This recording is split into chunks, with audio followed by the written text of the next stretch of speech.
All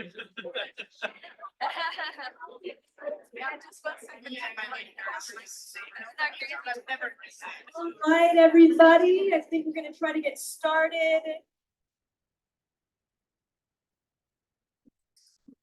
It's sort of like it's a homecoming event, so it's lovely to see some faces from the past, some new faces, and some familiar faces. Welcome, welcome to a celebration of literature and living writers. I'm Megan Marshall. I'm the director of the UC Hyde Living Writers Series, and this is our final event of the spring semester, which is a little bit sad, but we have many reasons to celebrate. One, we are still honoring National Poetry Month. I mean, come on, right? Two, it's almost summer break. Okay. And three, most importantly, we are welcoming back an SDSU beloved friend, colleague, professor. So this is a really joyous event. And again, happy that you all join us. Before I welcome her up to the podium, a couple things. I also want to remind you that if you do miss us over the summer, you know, the Living Writers events, I know I will. Please check out our YouTube channel because we have recordings of all of our events in addition to a lot of other amazing content created by students enrolled in the class. So lots of stuff, a little something for everyone. Come see us on YouTube and then come back and see us in the fall, of course. And then I definitely want to thank those who have helped to make this series and this event possible, and that includes all of our friends here at Love Library. I want to give a special shout out and a round of applause to my co-host, Markle Tumlin.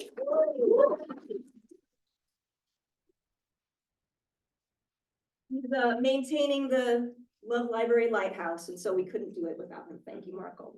Also want to thank Donnie Muka Hall, Laurel Bliss, and Rebecca Williamson.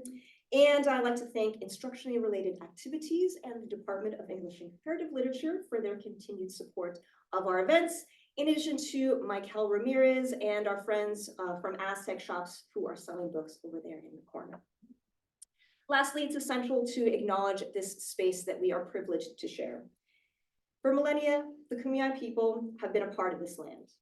Land has nourished, healed, protected, and embraced them for many generations. As members of the SDSU community, we acknowledge and celebrate this legacy.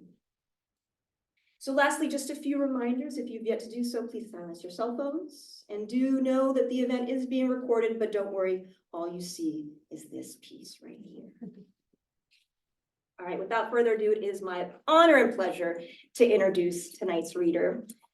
Katie Farris is the author of the memoir-in-poems, Standing in the Forest of Being Alive, from Alice James Books and Liverpool University Press, which was listed as a Publishers Weekly Top 10 Poetry Books for 2023, and more recently, this year, shortlisted for the prestigious T.S. Eliot Prize. She is also the author of the hybrid form text Boys, Girls, and the chapbooks A Net to Catch My Body in Its Weaving, which is the winner of the 2021 Chad Walsh Poetry Award, and 13 Intimacies and Mother Superior in Hell. Most recently, she's a winner of a Pushcart Prize.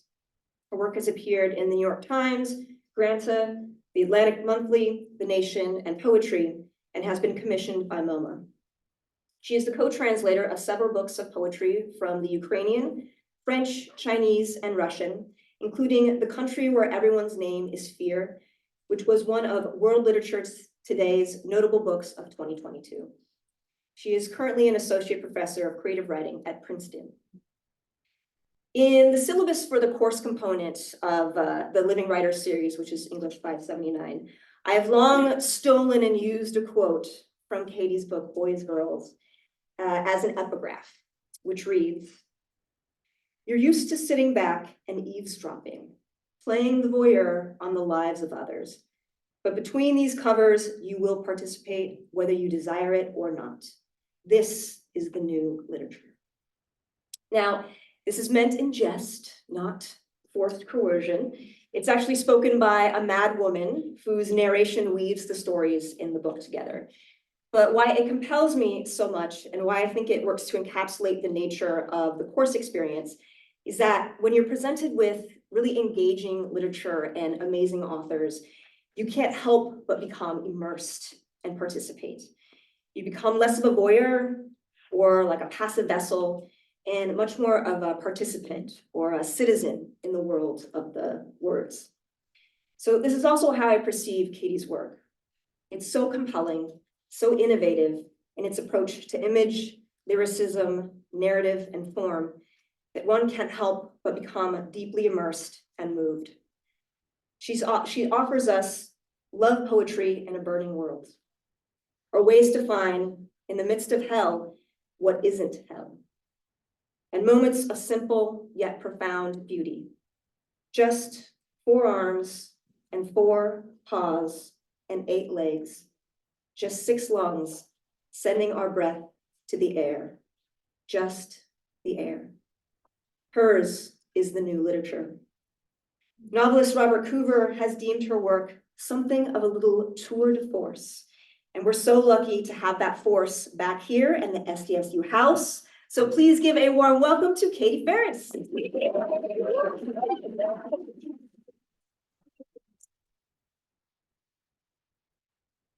Hello, friends. It is nice to see you all here tonight.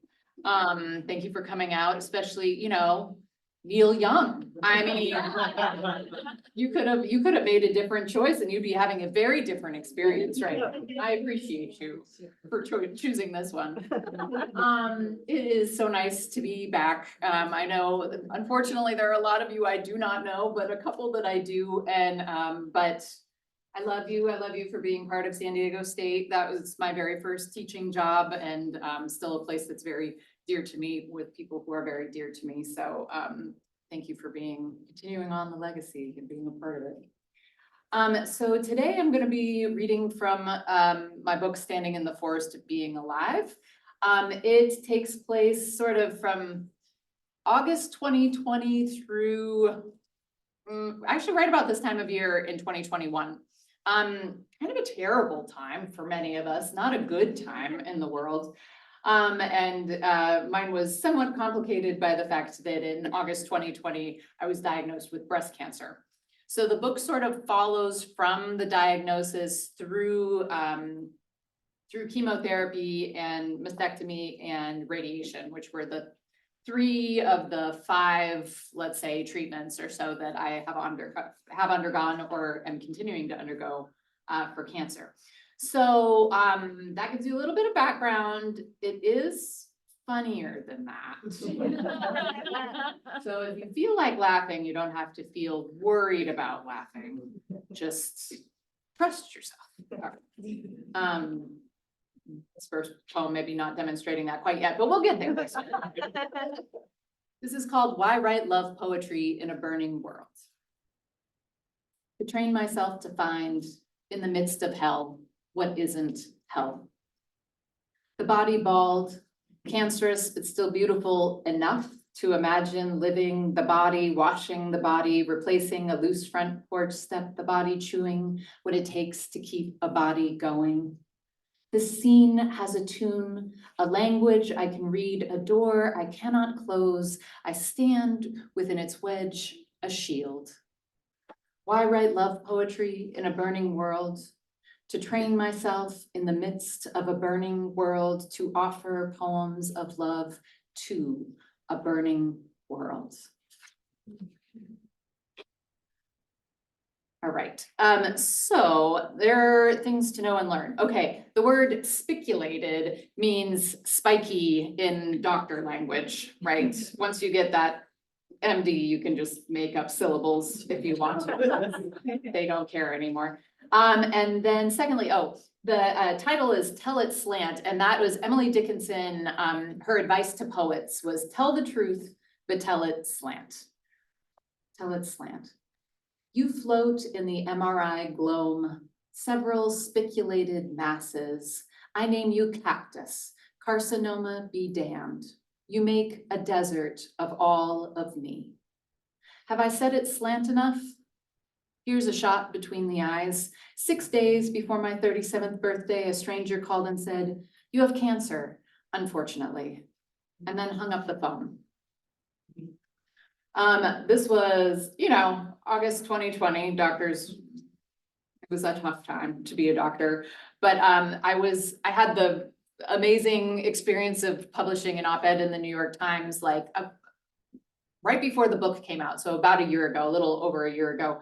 And they fact check everything at the New York Times. Like they wanted every address and phone. I'm pretty sure they got in touch with my kindergarten teacher. Like it went, and it's an op-ed, you know, it's not like I was writing an article with like facts, it's just my life. But anyway, they contacted everyone.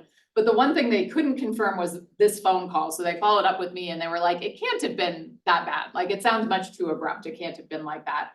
And I was like, well, actually, it's true that I followed up and I was like, hey, so can I get any more information? And they said, no, we have nothing further to discuss, something like that. Like somebody will be in touch with you in the next 2 weeks to make an appointment. So I was like, I think it was actually worse. Like, I think I made it sound better in the poem than actually how it was.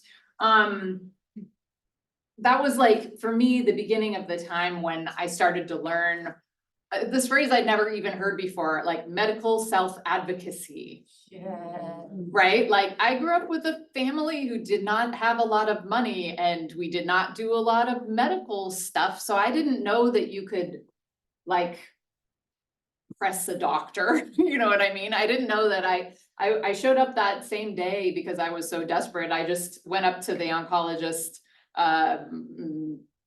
center and I was like, hey, oncology center. I was like, hey, so I'm just gonna sit over there. And if, look, that says great job. I feel, you should all feel good too. Okay, so I was like, I'm just gonna sit over there. And when a doctor has time to talk to me, great. And if nobody has time today, that's fine. I'll come back tomorrow. And I'm just gonna wait here until somebody speaks to me because I can't survive 2 weeks without knowing more about this like that. It's not for me. And that I thought it was crazy to do that. And maybe it kind of was, but it also, again, somebody saw me that same day. If I hadn't done that, they wouldn't have done that. You know what I mean? So I started to begin the long, slow process of learning, like, how do you be respectful of the medical profession and doctors while still advocating for what you need? And I'd like to talk about that because I wish somebody had talked to me about that before I had to use it in a very abrupt sort of way. So show and tell time. This cover is actually my old braid, which those of you who knew me in the before times might recognize. So my hair was about down to my elbows, and the photograph here kind of acts as a little bit of a visual for this next poem. In the event of my death. What used to be a rope descending my vertebrae to the basement of my spine grows thin. In solidarity with my first chemotherapy, our cat leaves her whiskers on the hardwood floor. I gather them each pure white parenthesis and plant them in the throat of the earth. In quarantine, I learned to trim your barbarian hair. Now it stands always on end, a salute to my superior barbary skills. In the event of my death, promise you will find my heavy braid and bury it. I will need a rope to let me down into the earth. I've hidden others strategically around the globe, a net to catch my body in its weaving. The man you are, the boy you are. The man you are opens the door to your anguish, a mirror of my own. We've both grown silver around the eyes, but in your pocket, the boy you are brings me a melted candy bar. You issue commands like an old man, then take out my trash, like a young boy with a crush.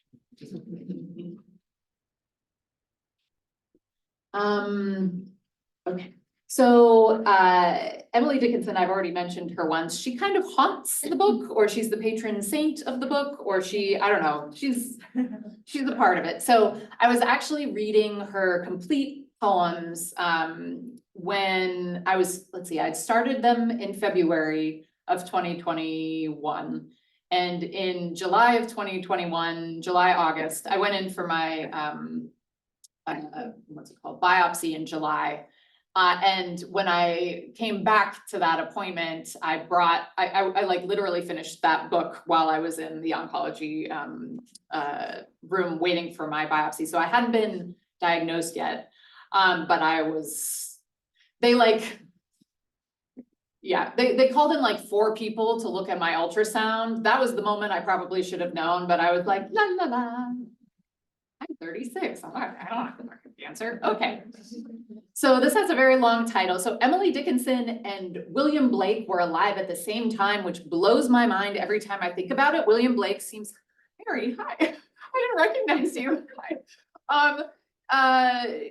They seem like William Blake seems so much older. Why than Emily Dickinson? But no, they were at the same time. So, and both of them had very strange ideas about God, and Blake specifically had really strange ideas about heaven and hell. To summarize more or less, he sort of saw them just as like different places. So like you might go to hell or you might go to heaven, but going to hell doesn't make you necessarily a bad person. That is an oversimplification, but anyway, I think that they're interesting combination in my head. So that explains this very long title, which is Finishing Emily Dickinson, First Deacon in William Blake's Church of the Marriage of Heaven and Hell in the Oncologist's Waiting Room. Okay. Oh, Emily, goodbye. We met in February and parted in July. I meet your sweet velocity in everything that flies, in mote and star and sphere, in bird and phosphorus of God. Oblique, you preached obliquity, your body steeple for the church of mystery, your bell rings on beyond. There's at least one person in this room who had to take my meter class here at San Diego State.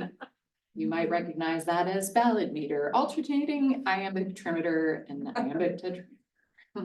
Characteristic of Emily Dickinson. I promise I will stop and never mention this again. Okay. This is called Eros Haiku. Today, my apple core sat on the countertop waiting for your mouth. So one of the funny things about publishing a book is like, it's not yours anymore. It's like you kind of have to give it away, and what comes back sometimes surprises you. So this poem, Rachel's Chair, was a poem that I would have happily cut from the book. And I think I even did cut it like in the final draft, like right before. And my publisher sent it back and was like, nope, you put that poem back right now. And it was her favorite poem, and it's turned out to be a lot of people's favorite poems. And it's surprising when you're like, yes, that poem's fine, but other people are like, I would die for this. Thanks. So this is Rachel's Chair. Once, many years ago, we made love at a friend's house. We were overnight guests, not perverts on the whole. But what I'm trying to say is she owned a chair so perfect for lovemaking, we joked about asking to take it home. If I had only known then how rarely we would find such objects, I would have. We have a lot of friends who are named Rachel. And like, I've been traveling around this year, you know, on book tour, and like every time I'm like, I didn't do it.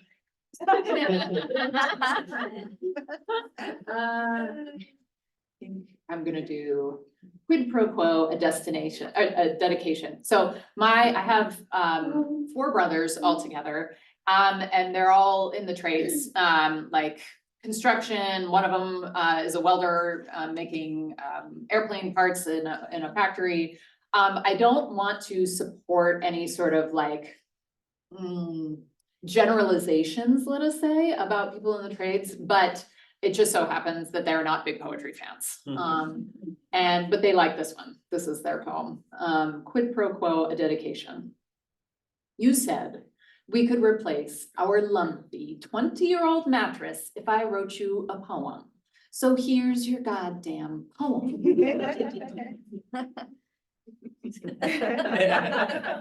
That's all. You got the mattress. I did.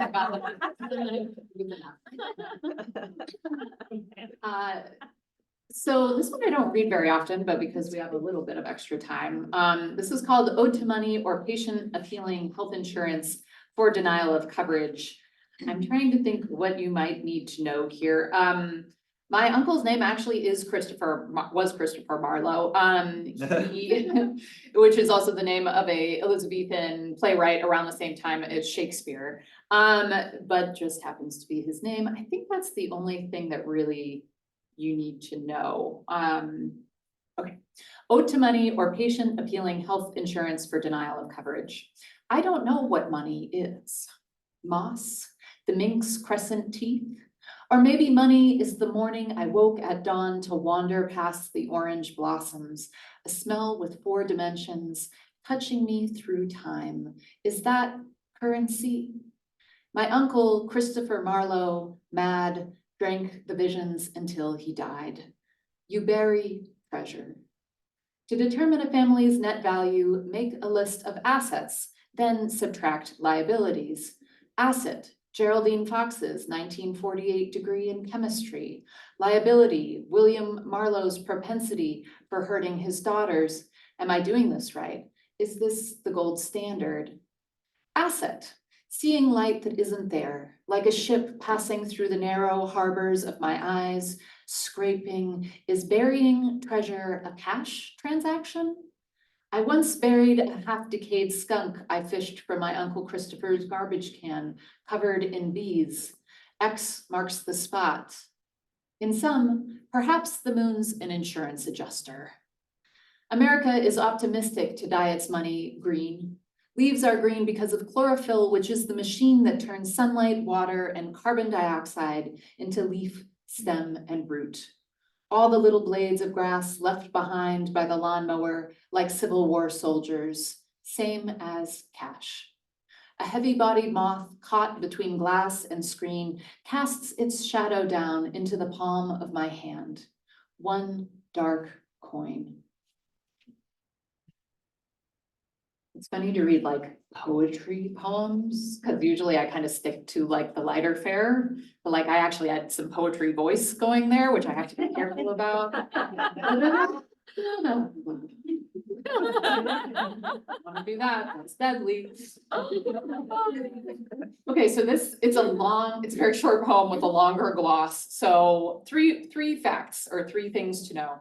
1, there's a wonderful poet named Tamaj Shalamoon, who's we like to call him like a poet's poet because like nobody else would have the patience to hang with Tamaj Shalamoon. He's very strange. And in one of his poems, he wrote about how the painter Giotto used his sketches of sheep somehow in order to like draft his paintings of angels. And like, this makes no sense to me. I have looked at a lot of Giotto's paintings. They don't look like his angels don't look sheepy. They don't look sheepish. So I don't know if this was a fact or something he made up, but he wrote it. I didn't write it, but I paraphrased it. So I'm passing it on to you. So now you know. 2, you may be or may not be familiar with the story of Jonah, which comes from the Old Testament, the Jewish Torah, the Christian Old Testament. Jonah was a prophet of God, and he did not like the gig. It was kind of dark at that time. And he tried to run away from it. And he got on a boat and there was a big storm and he fell overboard and a whale swallowed him. And while he was sitting in the belly of the whale, he had a come to Jesus moment. Let's be honest. It was pre-Jesus. But anyway, he had an aha moment. Realized that maybe the gig was not as bad as other alternatives, and he was vomited back up and out. And happy ending to the story, right? Okay. And 3rd, ambergris. If you're ever walking along the beach here, like an ocean facing beach, and you find a little lump of like kind of grayish, yellowish material, it doesn't look very appetizing or nice, but it smells like the most amazing smell you have ever smelled. Congratulations, you have found ambergris, which is one of the most precious and rare and expensive ingredients in perfumery. It also happens to be whale vomit.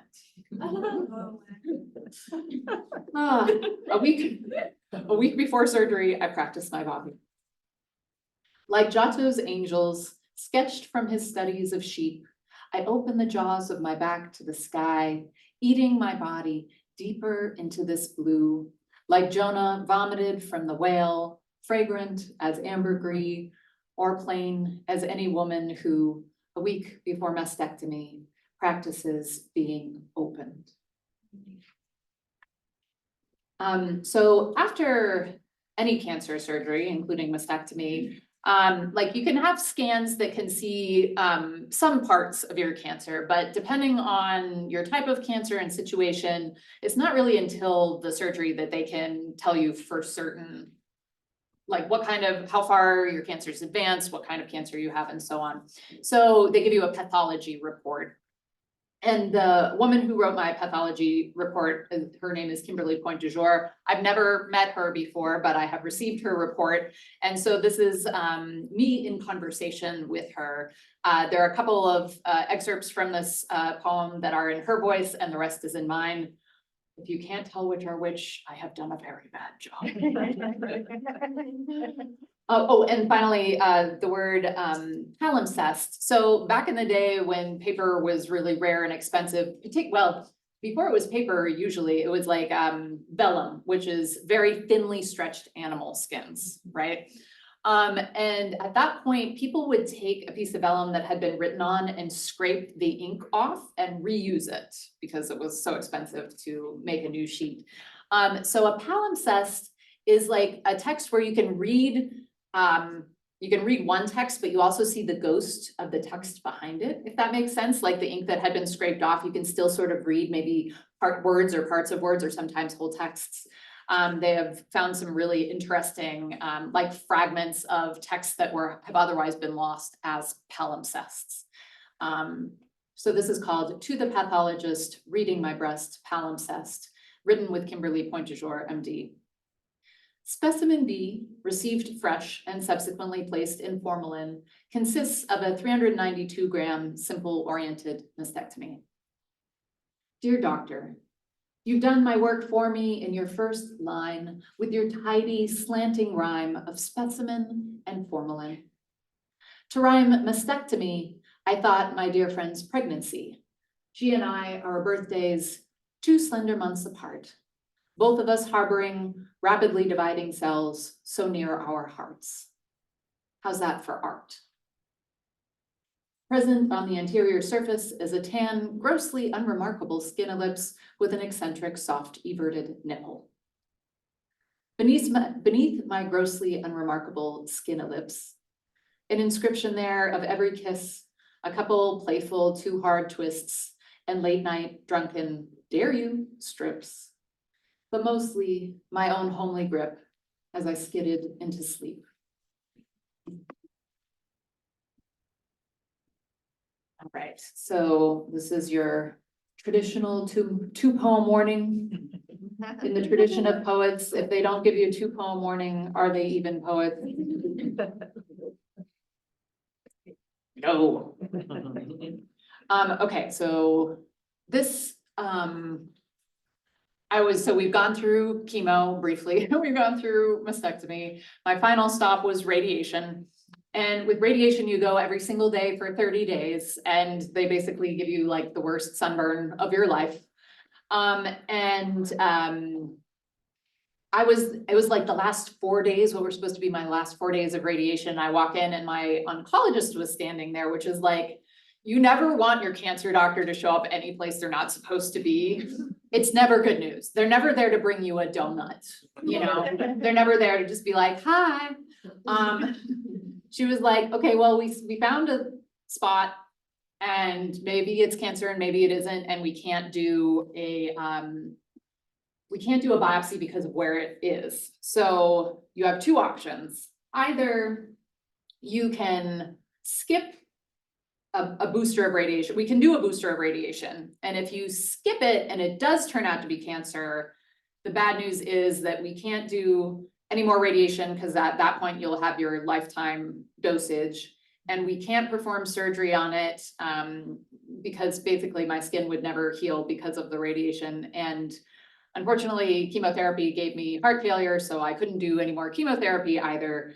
And so at that point, it would become incurable. It would be untreatable and eventually would become incurable and eventually would be the thing that killed me.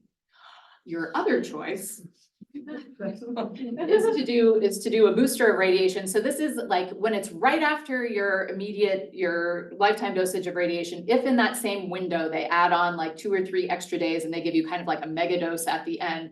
For whatever reason, if they do it later, it raises your risk of developing cancer, it creates more problems. But if they do it in close proximity, it doesn't do that.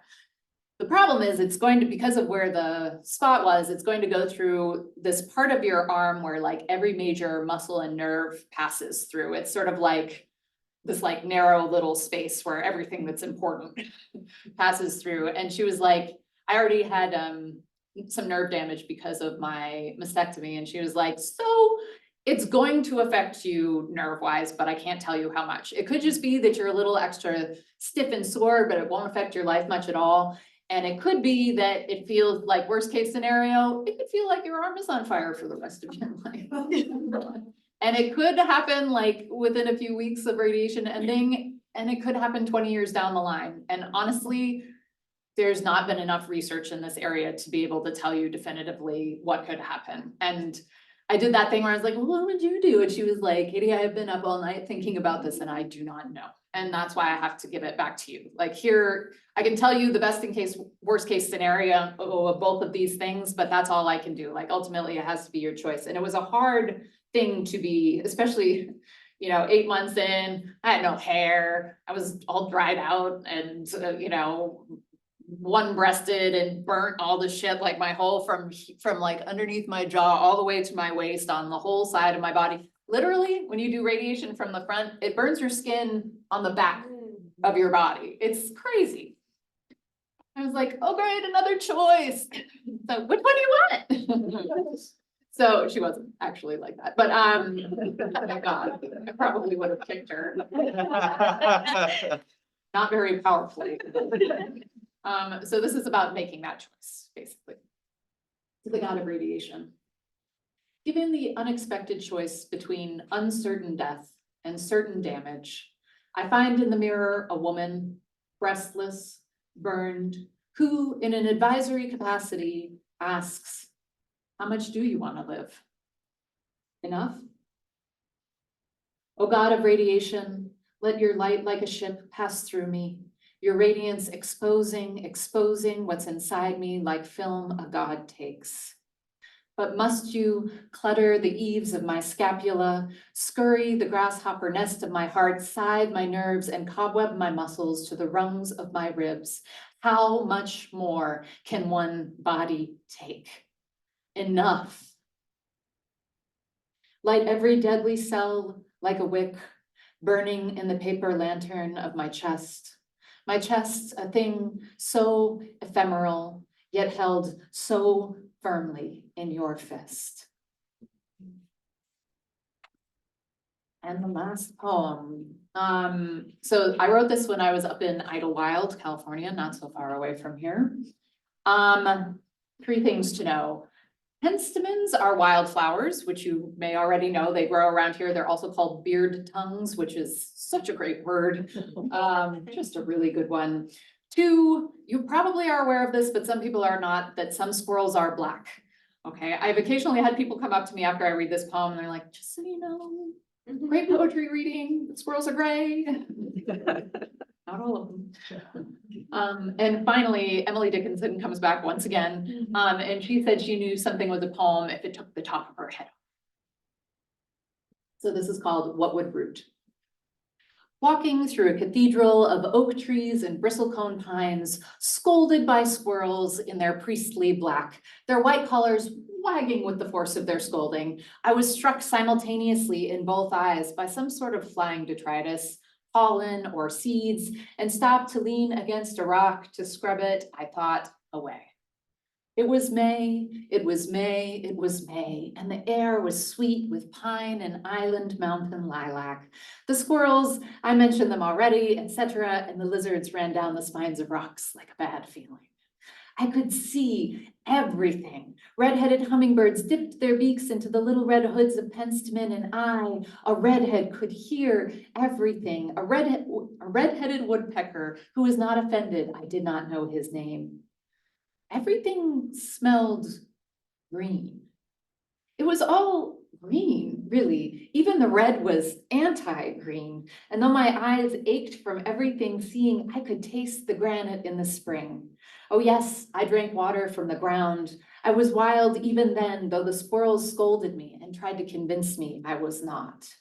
Soon I crested a rise. The land spread itself greenly for me, and I wished I had seed to toss into that green just to see what would root.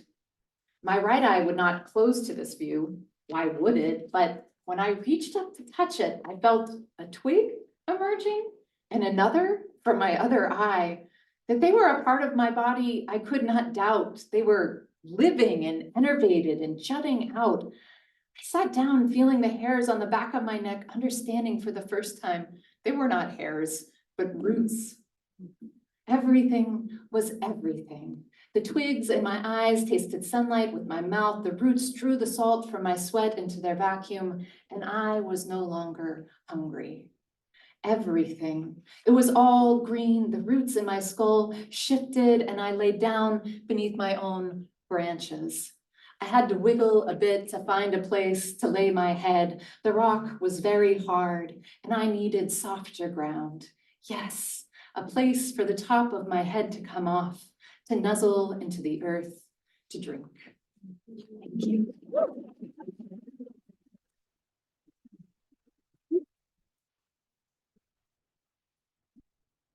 I mean, this is the new literature. Let's give Katie another round.